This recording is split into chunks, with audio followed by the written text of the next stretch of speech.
waxaa jira muuqaalo aad sii daysay oo waliba live oo shabaabkii la xukumayay marka dilka lagu fulinayay inaad si toos ah u soo gudbisay iyagoo xabadii lagu dhufanaya intaas runtii marka la fiirina dad badan bay su'aalo ka keenay xitaa xanuun miya xanuun waa xanuunkaas anaa ku sheegay waa waxa ugu talagalay hadda xanuunku sababaan ku sheegay aniga shabaab xirdayax bay qarxiyeen dad konton qof ku dhowbay qarxiyeen hooyo suuqa halka gacanta waxa way qudaar ku gadanaysa gubatay igama qarin qalkacyo xirdayax habeen walba bil walba Soomaaliya qofka ugu Soomaaliya marka ka hadalno soobe waa madaxu qaray habeen laga milyan qof baa ku dhintay nagama qarin qof ordayo gubanaya bay natusayeen tan shiidooyin iyo soo saaraan ayagoo dhahaya gaalaan la diran arday shaam oo dhiganaysa baa la qarxinay ayagoo hal nin oo dawladda ka socda fiirsanaya horta bilcagsi wixii ay sameynayeen bahasha macaankeeda horta inay dhadhamiyaan waa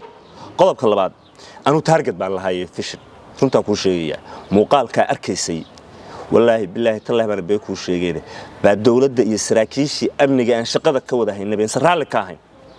ana computerka isku laabtay uu yahay marka waxa rabtay sababta waxaan rabaan ku sheegaya waaba la igu maago dawladda qayb kamid ah igu maagtaba muuqaalka markaan baahiyay oo waxa loo haystay in caalam iyo gaalo iyo mashaariic uga xirmayaan laakiin anu reasonka ula waxa weey number 1 horta inaan aarsado dadka ilaayayna waaro oo sida wax u dileen wiilka aabihii agoonka laga dhigay inuu arko ninka aabihii dilay sheegtay xabadu si sololku ugu dhacayso tiirka ku xiran Kenya waa qodob waxaan kale rabay wiilka reer Puntland ama reer Gaalkacyo maanta guriga hooyada jooga canjeelada cunaya in uu waxa la yiraahdo aan la oran kaalay shabaab noqo oo waxa la yiraahdo wax dil waxaan rabay qof walba oo shabaab ku biira ama noo yimaada in uu ku talagalo haduu shabaab noqdo aska meel la yiraahdo 18 tir baa noo xiran inta geysataana lagu geysanaa lagu turmay qabiil laandheero lahaw aabaha nabadoon ha ahaado kan ragga ugu qaalisan ha ku dhalo ka badbaadi maysa halkaas lagu xirayaa wiilal maskaraad qaba baa imaanaya adoo u jeedo miidiyaha laga daawanaya saabaas kula dhacaya targetkaygu wuxuu ahaa marka inaan qofna ku biirin nimanka sababtoo ah dadka annaga ah oo nimanka ku biiray haddii ogaan lahayd in caska la iskeenayo kuma ay biireen waxa jiray in nin shabaab la qabtay oo Salmaan la yiraahdo la wareystay mar la weydiiyay Timire wuxuu yiri wuxuu kamid yahay dadka hadaan dilno aan jannada ku galino arintaas waa aragtaa New Salmaan